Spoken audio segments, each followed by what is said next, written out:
vamos a continuar con esta última parte de células sanguíneas, sangre físicamente. Pero tenemos que ver una parte muy importante que es la hemostasia.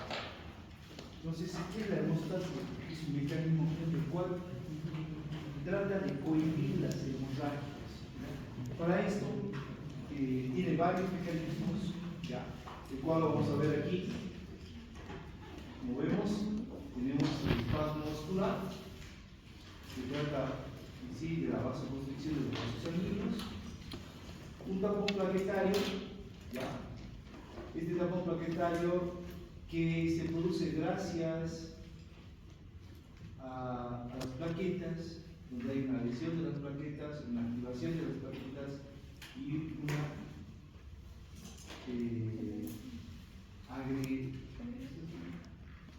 las plaquetas se agregan para formar el tapón plaquetario, ¿ya?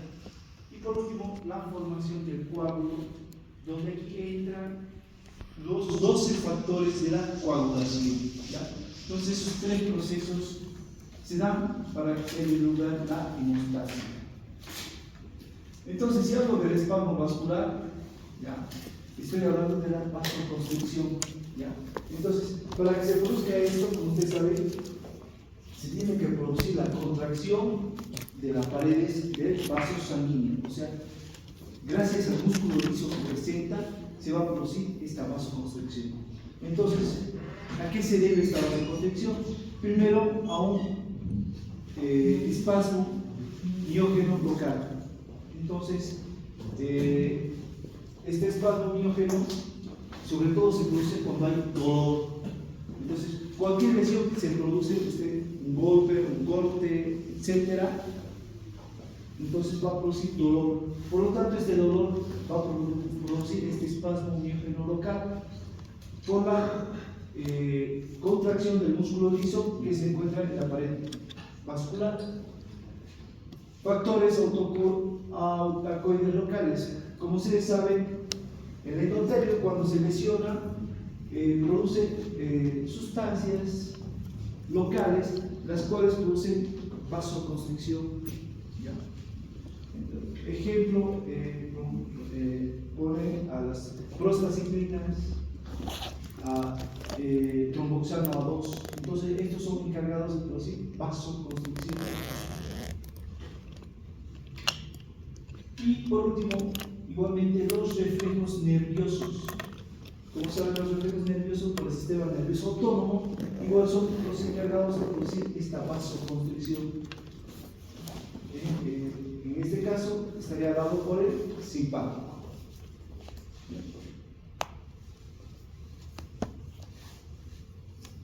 Ahora, si hablo del tapón plaquetario, entonces este tapón plaquetario se debe gracias a las plaquetas.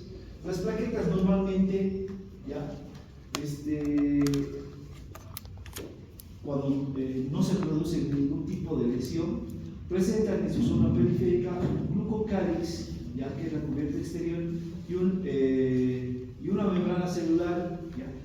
Como ustedes saben, está formado por fosfolípidos, la cual impide que las plaquetas se adocen contra el endotelio, ¿ya? Entonces, cuando se produce una lesión y se produce la ruptura de la membrana celular, entonces estas plaquetas van a ir y se van a adherir al endotelio, ¿ya? Se adhieren al endotelio y en su interior las plaquetas, como vemos, tienen mitocondrias. Estas mitocondrias son encargadas de producir ATP, ADP. Aparte tiene al retículo endoplasmático el aparato de Golgi, el cual produce proteínas como es la actina y la miosina, que son importantes para la contracción de las plaquetas. Igualmente produce la tromboestina, también produce el tromboxano A2, los cuales van a producir que se produzca la contracción de las plaquetas para formar el tapón plaquetario. Entonces, se va a formar este tapón plaquetario gracias a que presenta, entonces, toda esa maquinaria que presenta la plaqueta, mitocondrias, retículo endoplasmático rugoso, aparato de Golgi, el cual produce esto, la trombostetina, el tromboxano A2, y este tromboxano A2 más el ADP, que es producido por las mitocondrias, entonces van a producir que las plaquetas se adhieran. ¿Ya? Y gracias a la actina de la miosina, que estas plaquetas se vayan contrayendo, formando el tapón plaquetario. Entonces, como sabemos, las plaquetas, un valor normal de las plaquetas está entre 150.000 a 400.000. Hay libros que dicen que 150.000 a 350.000. Entonces, cuando está por debajo de 150.000, estamos hablando de una trombocitopenia. Esta trombocitopenia puede tener varias causas. Puede ser autoinmunitaria, o sea que anticuerpos destruyen las plaquetas, o algunas patologías del vaso, donde el vaso se encarga nuevamente de la destrucción de las plaquetas. Tiene un tiempo de vida de 8 a 10 días en la circulación. ¿Ya? Entonces,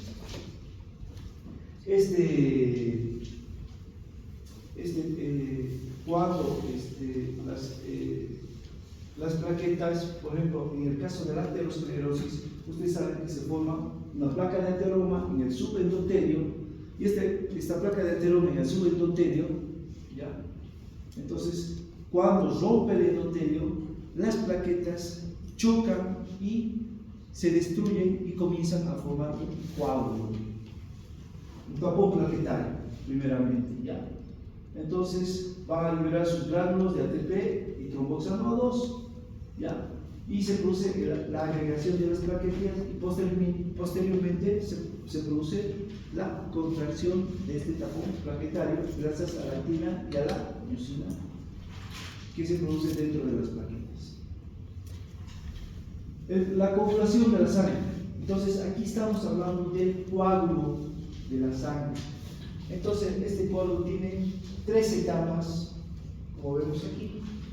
Tiene una etapa donde se produce la activación de la protrombina, una etapa donde se forma la trombina, y una tercera etapa donde el ataque de la trombina sobre el fibrinógeno para formar el monómero de fibrinógeno. Entonces, esto lo que estamos viendo aquí se produce gracias a los 12 factores de coagulación. Estos 12 factores de coagulación tienen una vía extrínseca y tienen una vía intrínseca, ¿ya? Entonces, tanto la vía extrínseca como la vía intrínseca llegan a eso, ¿ya? Entonces, esta protrombina, ¿ya?, que se forma en el hígado, ¿ya?, entonces es atacado por el activador de la trombina. Este activador de la trombina se forma tanto en la vía intrínseca como en la vía extrínseca. Entonces lo transforma en trombina. Esta trombina que se forma cuando la sangre se está coagulando, entonces se forma en la sangre y va a atacar al fibrinógeno.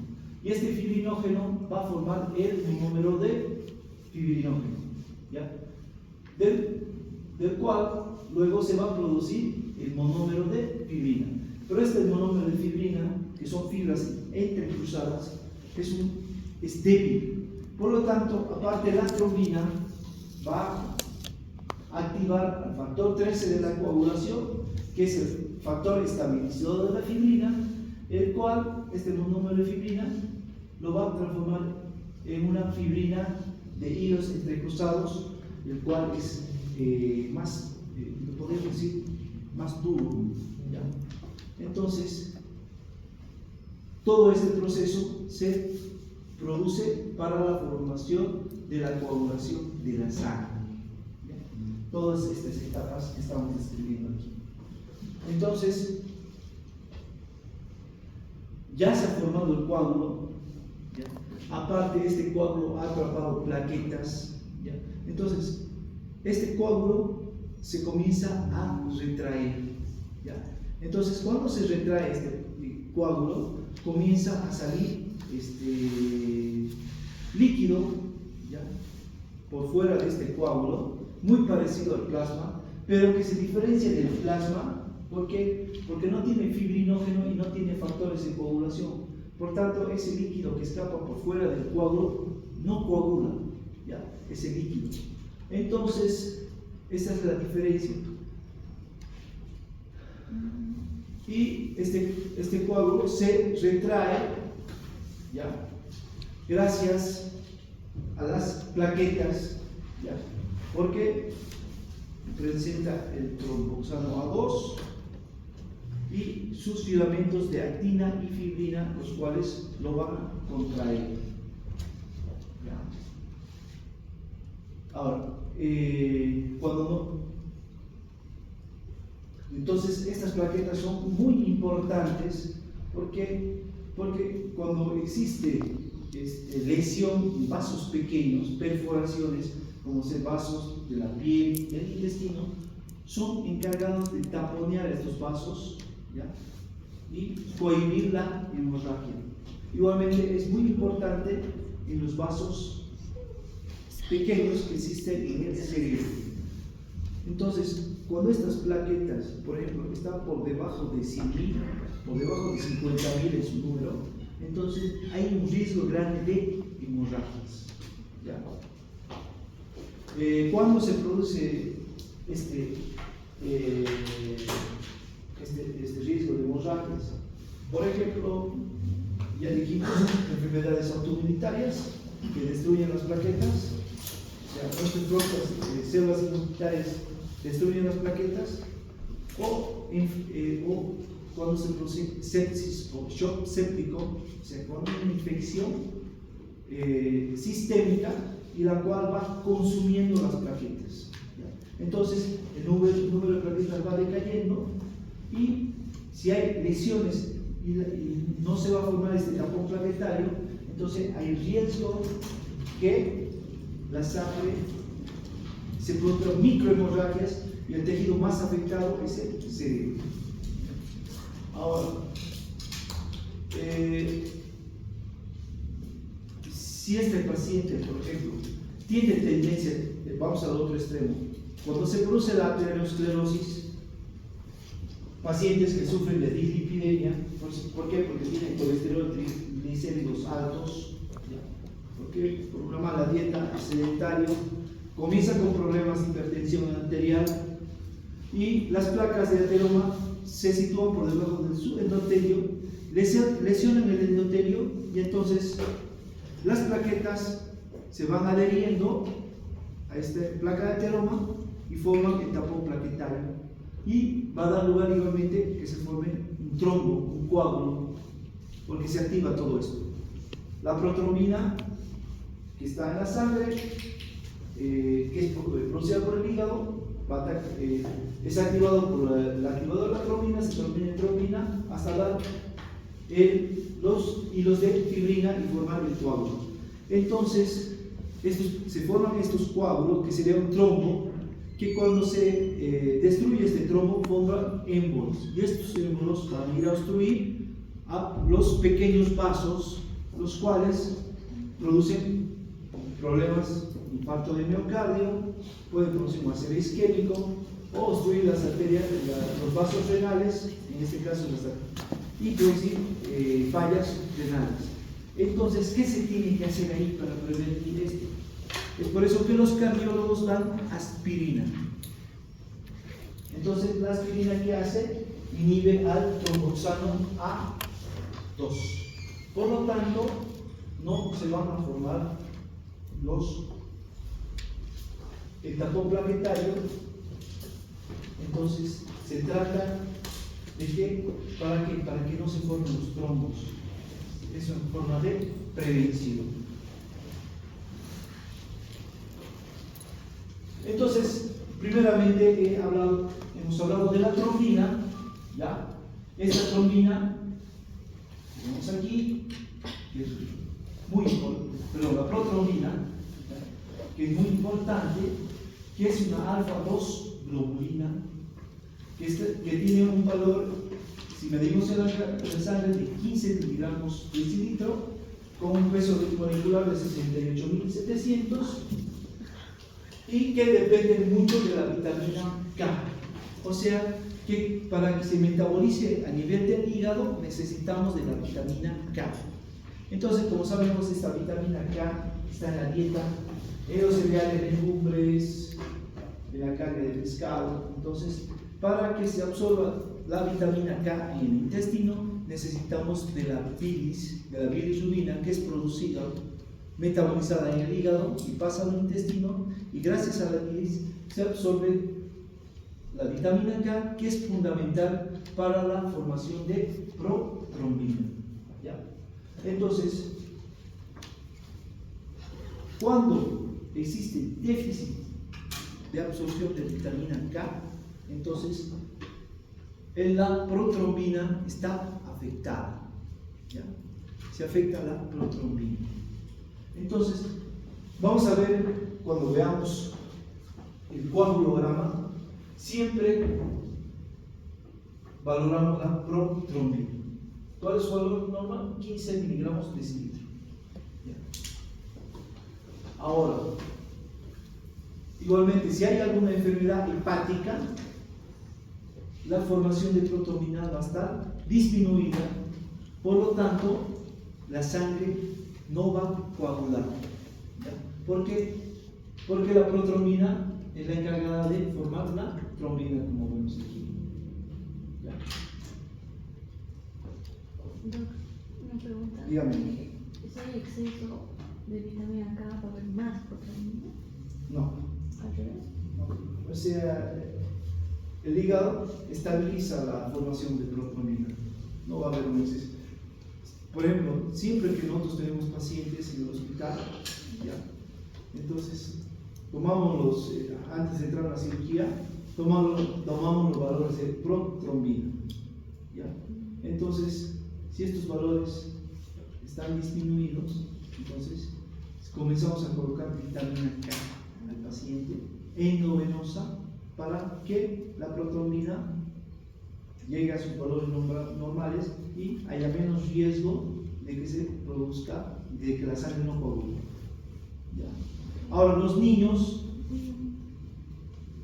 los bebés recién nacidos, su flora saprófita del intestino es la encargada de formar la vitamina K.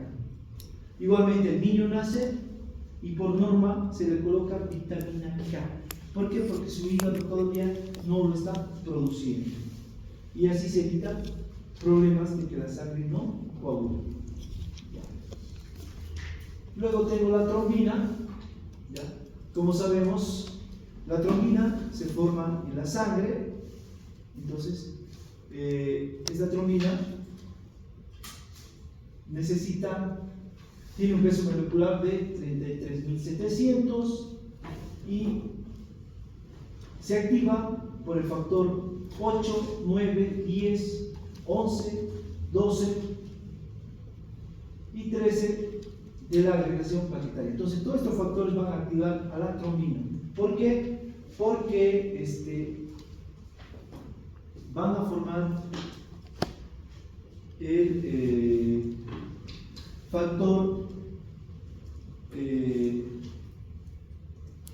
factor activador de la trombina. Entonces, todos estos factores que vemos aquí, que hemos nombrado,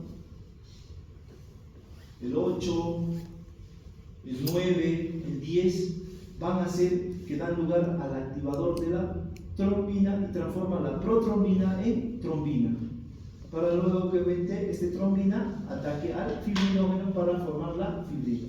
Entonces, hay una retroalimentación positiva. ¿Qué quiere decir esto?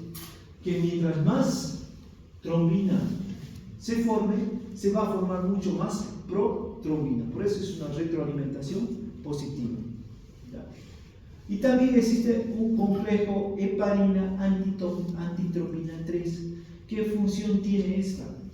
De impedir que se siga formando más fibrina, o sea, inhibe a la trombina para que ya no se forme más fibrina. El más involucrado que está aquí es la antitrombina 3. Igualmente tengo el fibrinógeno, ¿ya? Este fibrinógeno que tiene un peso molecular de 400.000. Sus valores normales van de 100 a 700 miligramos decilitro, o puede estar entre 1 a 7 gramos litro, ¿ya? Entonces, este fibrinógeno igual se forma a nivel de hígado. Y cualquier patología que afecte al hígado, una hepatitis o cualquier hepatopatía, va a incidir en la formación del fibrinógeno. Entonces, ¿cómo sabemos este fibrinógeno? Entonces, que vemos aquí, ¿ya? Va a ser atacado por la trombina para formar la fibrina, y la cual va, mire, se formen las redes de fibrina, las cuales atrapan a las plaquetas y van a formar el coágulo, ¿ya?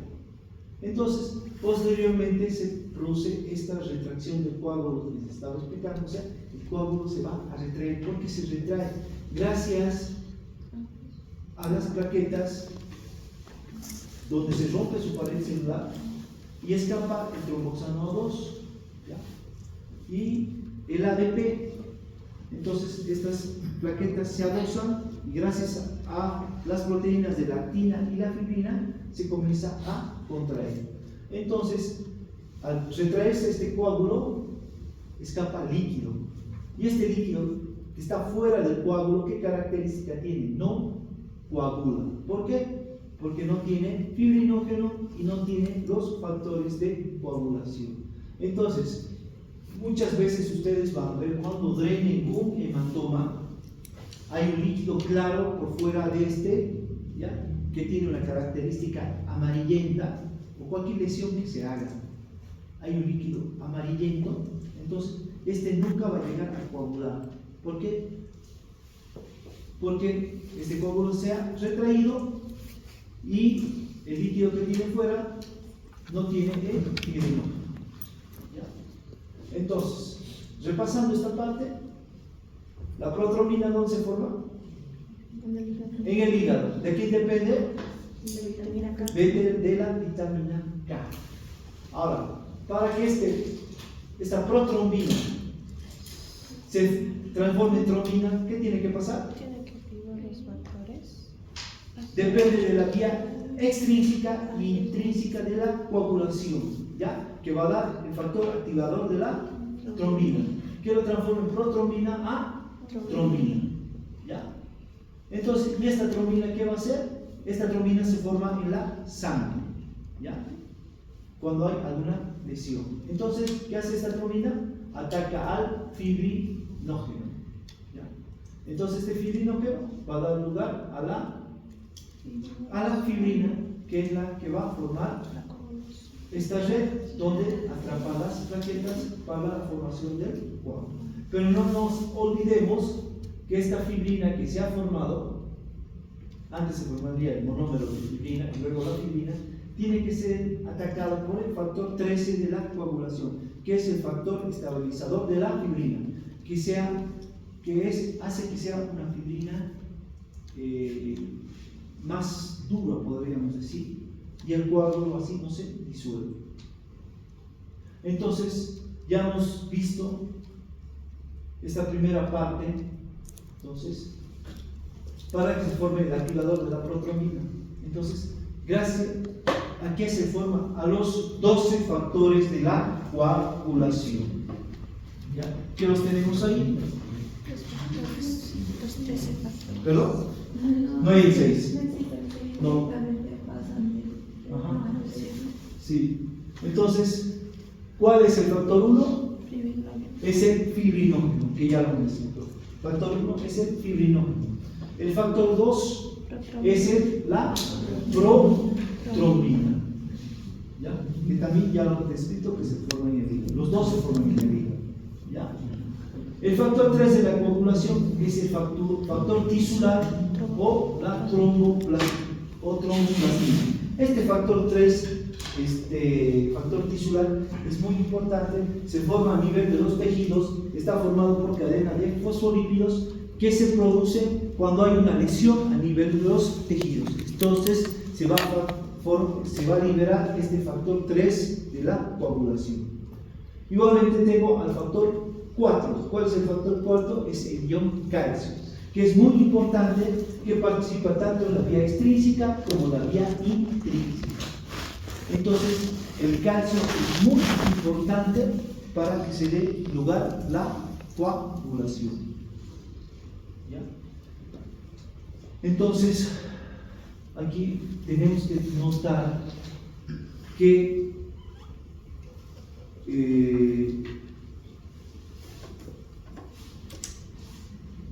la sangre que tenemos en las bolsas para transfusión inhiben el calcio. ¿Para qué? Para que la sangre no se coagule. ¿Qué utilizábamos? ¿Se acuerdan? ¿Qué se utilizaba para que la sangre? ¿Ah? No, heparina no. ¿Qué tienen las bolsas de sangre? ¿Citrato de qué era? Tiene desolante.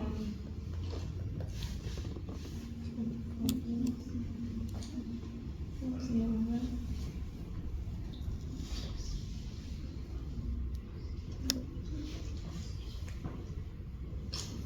Ahora, entonces, como vemos, el ion calcio es muy importante. Actúa tanto en la vía intrínseca como en la vía extrínseca. Luego tengo al factor 5, que es la proacelerina o factor lábil. Entonces, el factor 5, ¿ya? Cuando hay déficit de este factor 5, produce un tipo de parahemofilia, o también que se conoce como enfermedad de Owen, ¿ya? Por la deficiencia de este factor 5. El factor 6 no existe. Luego tengo al factor 7, ¿ya? Que es la proconvertina o factor estable.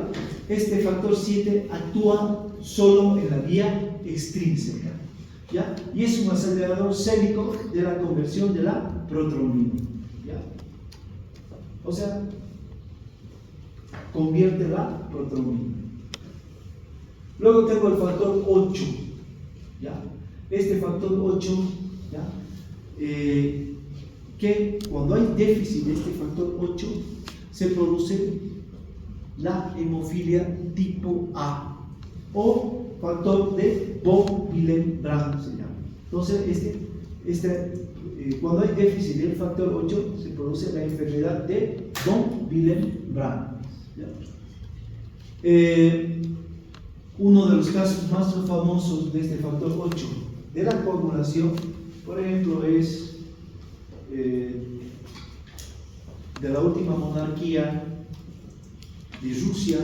¿Cómo se llamaba el zar? Guillermo, no me acuerdo. Pero sus hijos varones sufrían de hemofilia. Entonces, ¿quién es la que transmite la hemofilia? Es la madre, ¿ya? Entonces, y solo transmite hacia los hombres. Entonces, su sangre no coagula, ¿ya? Y tienen tendencia a la hemorragia, ¿ya? Entonces, es un caso muy famoso de los últimos monarcas de Rusia. Los hijos sufrían de hemofilia, ¿ya? ¿Por qué? Por el déficit de este factor 8, de von Willebrand.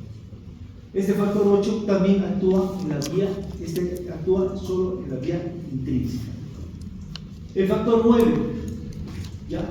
Este factor es un componente tromboplastínico del plasma, el cual actúa también en la vía intrínseca, ¿ya? Y su déficit produce la hemofilia de tipo B, ¿ya? Es también llamado factor o enfermedad de Christmas, ¿ya? Entonces, esta es igual una causa de hemofilia hemoglobina. El factor 10 o factor de Stewart-Powers igual es un factor muy importante, ¿ya?, de la coagulación, que actúa tanto en la vía intrínseca como en la vía extrínseca de la coagulación. El factor 11, ¿ya?, es el factor de la tromboplastina plasmática, y su déficit es responsable de la hemofilia de tipo C. Igualmente, este factor 11 actúa en la vía intrínseca. El factor 12, también conocido como factor de contacto o factor de Hetman, ¿ya?, igualmente actúa en la vía intrínseca. Y por último tengo el factor 13, que es el factor estabilizador de la fibrina. Entonces, como sabemos, este factor estabilizador de fibrina hace que la fibrina forme unas fibras entrecruzadas más estables, y de esta manera no se disuelve el coágulo. Entonces, estos son los 13 factores, perdón, los 12 factores de la coagulación, que son globulinas, ¿ya? Son globulinas, ¿ya?, que están circulando en la sangre, en el plasma, y son muy importantes para que se dé la coagulación. Dígame. El factor 4, ¿cómo es que ayudaría en la coagulación? El ion calcio, El ion calcio. porque actúa tanto en la vía intrínseca y la vía extrínseca. En ambos. En ambos. Aquí está. Tenemos que aprendernos los dos. Obvio. Los 13, así que ¿cuáles serían los únicos factores que estarían en la vía extrínseca y en la vía intrínseca? El calcio Porque eso que y el factor 10. Ya no son los 12 mandamientos, son los 13 factores de coagulación. ¿Qué tienen que aprender? ¿Cuál es el responsable de la hemofilia tipo A? El 8. ¿En la hemofilia tipo B? El 9. ¿Y la C? El 11. El 11. Eso le vamos a preguntar al internado. ¿Qué se ve más común? La enfermedad de von Willebrand. Eso es lo que más se ve. ¿En qué se ve? En niños. Llegan niños enteran con epistaxis. ¿Quién sabe qué es epistaxis? Sangrado nasal. Y la sangre no coagula, o se le producen hematomas. Entonces sacas un coagulograma. ¿Qué va a estar alterado? El factor 8 de la coagulación. Enfermedad de von Willebrand. Las mujeres solamente serían portadoras en hemofilia. Son portadoras, no enfermas. Y transmiten esa enfermedad a sus hijos varones. Pero el año pasado leí un artículo donde sí que decía que se transmitía a mujeres, pero todavía sigue en estudio. No han establecido. ¿Por qué?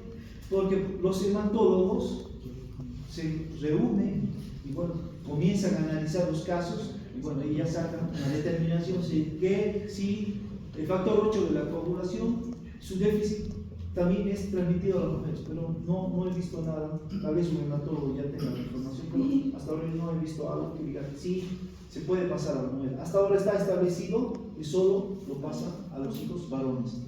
¿Y quién lo transmite? La madre. Y hago una pregunta, ¿se puede confundir con otra enfermedad eso? Tienes que descartar. Pero si es que ahora hay estudios de que está en mujeres también, entonces... No, pero eso ellos sacan ya, determinan que sí se puede y van a sacar un protocolo de cómo vos puedes llegar a ese diagnóstico. ¿Y quién hace el diagnóstico? El hematólogo. O sea, vos puedes encontrar que el factor 8 de la coagulación esté alterado, ¿ya? Entonces vos sos médico general o sos pediatra, porque aquí es niño. Entonces ese ratito haces interconsulta con el hematólogo. Bueno, sería bien que sea un hematólogo pediatra, ¿no? Que es una subespecialidad. Entonces viene el hematólogo pediatra, pide otro laboratorio y él va descartando hasta llegar al diagnóstico que sí es una hemofilia de tipo A. O sea, enfermedad de von Willebrand. Hay otras enfermedades que se asocian a falta de coagulación, que no Sí, sea solamente la las hemorragia. hepatopatías. ¿Por qué las hepatopatías estarían, o sea, la insuficiencia hepática estaría involucrada? Porque es lo que genera la vitamina K, ¿Qué se forma en el hígado? la protrombina, La protrombina y el la fibrinógeno. Entonces, estos se forman a nivel del hígado.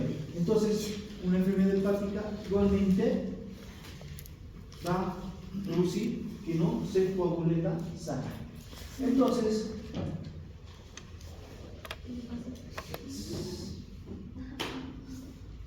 lo que ustedes tienen que saber de la vía extrínseca. ¿Cómo se produce? tiene que ver Ya. Primero, para que se produzca o se dé lugar la vía extrínseca de la coagulación, tiene que haber un traumatismo tisular. ¿Qué quiere decir traumatismo tisular? ¿Qué tiene el traumatismo tisular? Una lesión a nivel de los tejidos. ¿Qué va a hacer esta lesión a nivel de los tejidos? Por supuesto, si se lesiona un tejido, por ejemplo, músculo, piel, lo que ustedes quieran, se va a lesionar igualmente vasos sanguíneos. Entonces, se va a liberar el factor tisular. ¿El factor tisular qué factor es? El factor número 3. El factor 3 de la coagulación. Entonces, como sabemos que está formado por fosfolípidos, los cuales, ¿qué hace este factor tisular? Va a actuar en el factor 7 de la coagulación. Entonces va a activar al factor 7 de la coagulación y este factor 7 activado va a actuar sobre el factor 10. Aparte, sobre este factor 10 igualmente va a actuar el factor tisular, va a actuar el calcio y lo va a transformar en un factor 10 activado. Este factor 10 activado, entonces, va a ser el que va a activar a la protrombina gracias igualmente a la actuación del calcio, al factor 3, al factor tisular y al factor 5. Entonces va a dar lugar al activador de la protrombina y entonces esta protrombina se va a transformar en trombina, aparte por el concurso de los fosfolípidos que se liberan en las plaquetas y el calcio. Entonces la protrombina se va a transformar en trombina. ¿Y esta trombina qué va a hacer? ¿A quién ataca? al fibrinógeno. Al fibrinógeno. ¿En qué lo va a transformar? En monómero de fibrina. Y esta fibrina, este monómero de fibrina, tiene que ser atacado por el factor estabilizador de la fibrina, que es el factor 13, y así va a formar una fibrina estable donde se van a atrapar las plaquetas y se van a formar el coágulo. ¿Ya? Entonces todo esto es la vía extrínseca de la coagulación. ¿Quién es importante aquí para que vean? Calcio. Calcio. ¿Ya?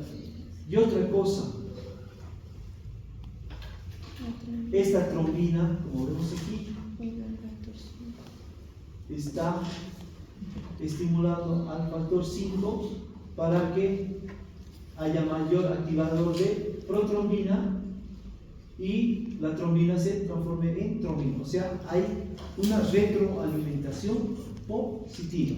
Mientras más trombina se forme, se va a formar más protrombina. Entonces, esto es la vía extrínseca. La vía intrínseca es esto. Entonces, ¿qué tiene que haber para que se dé el... antes que me olvide. Esta vía extrínseca, cuando se está formando el coágulo, más o menos dice que tarda entre 10 a 20 segundos para que se forme este tapón, este coágulo. Es lo que tarda. ¿Ya? ¿Qué sería el tiempo de coagulación? 10 a 12. No es de 10 a 12 segundos. De 10 a 12. No. segundos. Minutos. El extrínseco. Por eso, una de las pruebas que se toma en el coagulograma es tiempo de coagulación. ¿Qué hace el laboratorista? Hace un pinchazo en la piel y está con su algodón controlando cuánto tiempo tarda en coagularse la sangre. ¿Ya? Ahora, entonces, más o menos tarda de 10 a 12 minutos esta vía extrínseca. ¿Puedes repetir si me perdieron la parte donde activaban los 10? Entonces, está todo aquí, ¿verdad? ¿Qué es necesario aquí? El factor 3. Este factor tisular que se produce por el trauma de los tejidos. Este factor tisular, entonces, ¿qué va a hacer? Va a activar primero al factor 7. Este factor 7, que solo actúa en la vía extrínseca, es el factor 7 activado. Junto al factor tisular, van a activar al factor 10. Con participación igualmente del calcio. Entonces, este factor 10 activado, más el factor tisular y el calcio, y el factor 5, van a dar lugar al activador de la protrombina, para que la protrombina se transforme en trombina. Entonces, ¿qué te recomiendo? Bájatelo, esto está en internet. Así de fácil. El calcio entra en los 3 pasos, casi los 3 pasos. El calcio entra. Básicamente que el calcio. Entonces, si falta calcio en la sangre no va a coagular. En cambio, la vía intrínseca, fíjense, ¿qué tiene que haber? Un traumatismo de la sangre. ¿Ya? O estar en contacto con el colágeno. ¿Cuándo se produce un traumatismo de la sangre? Por ejemplo, cuando existen placas de ateromas. Estas placas de ateromas que se forman por debajo del subendotelio, lesionan el endotelio, entonces se va a producir un traumatismo de la sangre. ¿Por qué? Porque se destruyen las plaquetas. ¿Ya? Entonces, ¿qué pasa aquí? Este factor, cuando se produce este traumatismo de la sangre, entonces, ¿qué va a hacer? Hace que se active el factor 12 de coagulación. Este factor 12 activado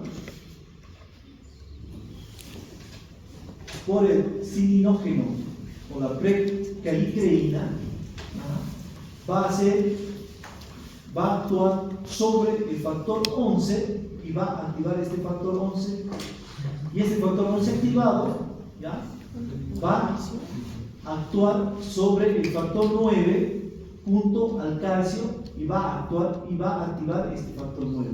Entonces, aquí este factor 9 va a actuar sobre el factor 10 junto al calcio y junto al factor 8 activado, que es activado por la trombina. Entonces, este factor 10 activado, más los fosfolípidos de las plaquetas que se han destruido por este traumatismo de la sangre, ¿ya? Este factor 10, entonces, ¿qué hace? Más el calcio, más el factor 5, ¿ya? Igualmente va a activar la trombina. Entonces transforma la protrombina en trombina junto al calcio y a los fosfolípidos de las plaquetas. Entonces, esta trombina, ¿qué hace? Va a atacar al fibrinógeno, va a formar el monómero de fibrina, y luego este monómero de fibrina va a ser atacado por el factor 13 para estabilizar esta fibrina. ¿Ya? Entonces, todo esto es la vía intrínseca. Bueno, yo cuando estaba estudiando, como ustedes, segundo año, el docente, cuando nos tomaba examen, nos hacía aprender de memoria esto. No, usted no era lo mismo, ¿verdad? ¿Qué me importa a mí? Que sepan qué factores actúan en la vía intrínseca y qué factores actúan en la vía extrínseca. Porque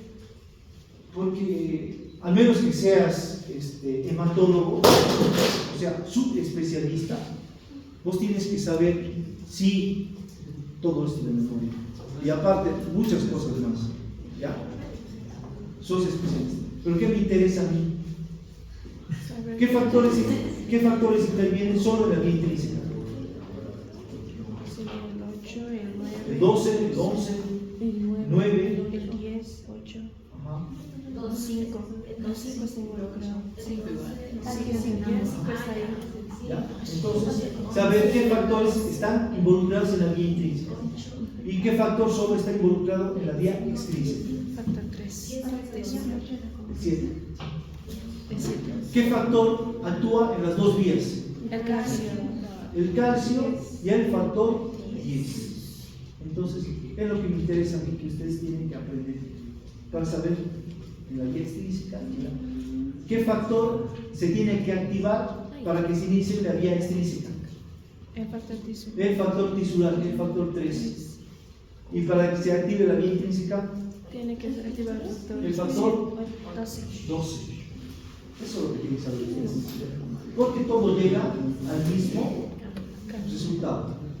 Transforman la protrombina en trombina. Entonces son dos formas diferentes. Diferente. Y aparte, esta, según el libro, cuando no interviene la vía extrínseca, solo la vía intrínseca, tarda entre 6 a 8 horas en formarse el coágulo, según el libro. Pero voy a consultar los libros, que solo cuando interviene la vía intrínseca Ambos se pueden dar al mismo tiempo. se pueden dar. Se pueden.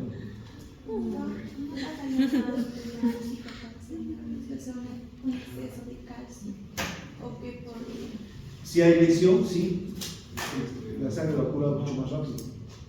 Pero no te olvides que el calcio no solo actúa en la coagulación, también en la contracción muscular que problema sería.